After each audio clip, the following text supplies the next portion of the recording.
आज मैं लाई हूँ अपने प्यारे प्यारे व्यूवर्स के लिए खोए की तरह मुंह में घुल जाने वाली एकदम हलवाई स्टाइल बर्फ़ी। अच्छा, हलवाई से में इस तरह की बर्फ़ी बहुत ही महंगे में मिलती है, लेकिन मैंने आप लोगों के लिए इस रेसिपी को बहुत ही आसान कर दिया है।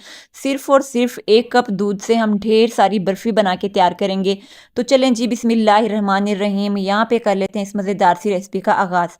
अच्छा, सबसे पहले आपने क्या करना है, जिस भी बर्तन में आपने बर्फ़ी को शेप देनी है उसे आपने क्या करना है, अच्छा सा ऑयल से आपने क्या करना है, ग्रीस कर लेना है। तो ऑयल से ग्रीस कर लेने के बाद यहाँ पे बारी आती है ड्राई फ्रूट्स की। अपनी मर्जी अपनी पसंद के कोई से भी ड्राई फ्रूट्स या फिर इस तरह से टूटी फ्रूटी लेके आपने इस तरह से डेकोरेट कर लेना है। और अगर तो आप मेरे चैनल पर फर्स्ट टाइम विजिट कर रहे हैं तो लाइक सब्सक्राइब एंड शेयर करना मत भूलिएगा, क्योंकि इसी तरह की मज़े मज़े की यूनिक एंड टेस्टी रेसिपीज़ मैं आप लोगों के साथ शेयर करती रहती हूँ। और आपने बेल आइकन को भी ज़रूर प्रेस करना है ताकि मेरी आने वाली वीडियो का सबसे पहले नोटिफिकेशन आपको मिल सके। अच्छा, यहाँ पे बताती चलूँ, इस बर्फ़ी को हम प्रॉपर मेजरमेंट के साथ बनाएंगे तो आपने एक एक स्टेप देखना है ताकि आप लोगों की रेसिपी परफेक्टली बन के तैयार हो, बर्फ़ी आप लोगों की मज़े की बन के तैयार हो। तो सबसे पहले हमने क्या करना है, यहाँ पे चाशनी बना के तैयार कर लेंगे। तो चाशनी के लिए यहाँ पे मैंने क्या किया था, 1 कप भर के यहाँ पे मैंने ले ली थी चीनी। साथ ही आपने इसमें शामिल कर लेना है 1 कप ही मैंने यहाँ पे शामिल कर लिया था पानी। साथ ही अच्छे टेस्ट के लिए यहाँ पे मैंने ले लिया था इलायची पाउडर, या फिर आपने क्या करना है 2 से 3 यहाँ पे इलायची शामिल कर लेनी है। अच्छा, यहाँ पे बताती चलूँ, जैसे ही आप चम्मच चलाते रहेंगे चीनी अच्छे से मिक्स हो जाएगी। चीनी मिक्स होने के बाद आपने क्या करना है, 4 से 5 मिनट के लिए चाशनी आप कुक कर लेनी है। अच्छा, यहाँ पे बताती चलूँ, चाशनी को आपने बहुत ज़्यादा मोटा नहीं रखना, बस हल्की सी पतली सी हमें चाशनी चाहिए, ज़्यादा थिक आपने नहीं रखना। जैसा कि मैंने कहा है 4 से 5 मिनट से ज़्यादा आपने कुक नहीं करना। अब दूसरी तरफ यहाँ पे मैंने ले ली थी एक कढ़ाई। इसमें क्या करना है, आपने 1 कप भर के शामिल कर लेनी है इसमें सूजी। साथ ही इसमें शामिल कर लेंगे, यहाँ पे मैंने ले लिया था ऑयल। यकीन जाने बहुत ही मज़े की, बहुत ही ज़बरदस्त ये बर्फ़ी बन के तैयार हुई थी। बगैर किसी खोए के आप इजीली इस तरह की बर्फ़ी बना के तैयार कर सकते हैं। अच्छा, मैं अपने प्यारे से व्यूअर से एक बात कहना चाहूँगी, आप वीडियो को तो देख लेते हैं लेकिन किसी तरह का ना आपका कमेंट्स होता है और ना ही आप वीडियो को लाइक करते हैं। तो ऐसा आपने बिल्कुल नहीं करना। देखें, कोई भी रेसिपी हो आपने रिस्पॉन्स ज़रूर देना है। आपको रेसिपी पसंद आई है या नहीं आई तो आपने कमेंट्स ज़रूर करना है।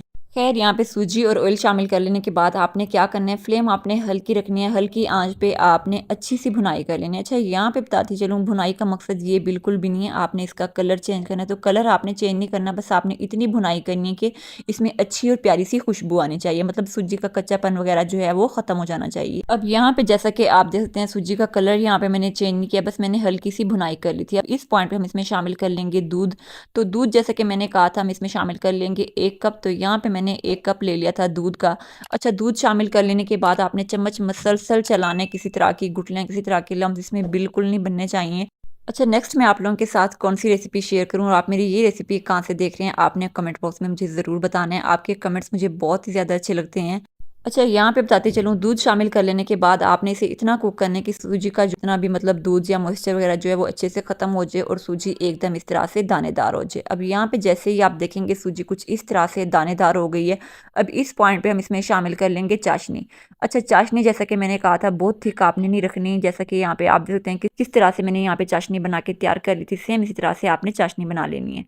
अच्छा, यहाँ पे बर्फ़ी को एकदम हलवाई जैसा टेस्ट देने के लिए मैंने इसमें शामिल कर लिया था 1/4 कप मिल्क पाउडर। अच्छा, अगर आप लोगों के पास मिल्क पाउडर ना हो तो आपने परेशान बिल्कुल नहीं होना। आपने क्या करना है, घर में हमारे जो दूध वगैरह आता है उसके ऊपर जो बलाई वगैरह होती है वो आपने शामिल कर लेनी है। उससे भी आपको बहुत ही अच्छा टेस्ट और बहुत ही अच्छा सा टेक्स्चर मिलेगा।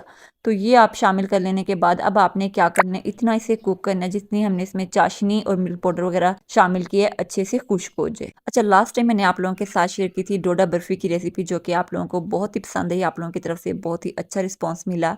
इंशाल्लाह इस बर्फ़ी से भी मिलेगा, ये भी आप लोगों को बहुत ही ज़्यादा पसंद आएगी। अच्छा, यहाँ पे बर्फ़ी को मज़ेदार सा और कलरफुल बनाने के लिए मैंने यहाँ पे ले ली थी अशरफियाँ या फिर टूटी फ्रूटी आप कह लें। अच्छा, मार्केट में से ये अशरफियाँ आपको बहुत ही ईजिली मिल जाएंगी, ज़्यादा महंगी भी नहीं होती। अगर आप लोगों के पास ना हो तो आपने क्या करना है, इस पॉइंट पे आपने इसमें शामिल कर लेने हैं ड्राई फ्रूट्स, अपनी मर्जी अपनी पसंद के कोई से भी, मतलब आप लोगों के पास हों, किशमिश बादाम वगैरह कुछ भी इस तरह का शामिल कर लेना है आपने।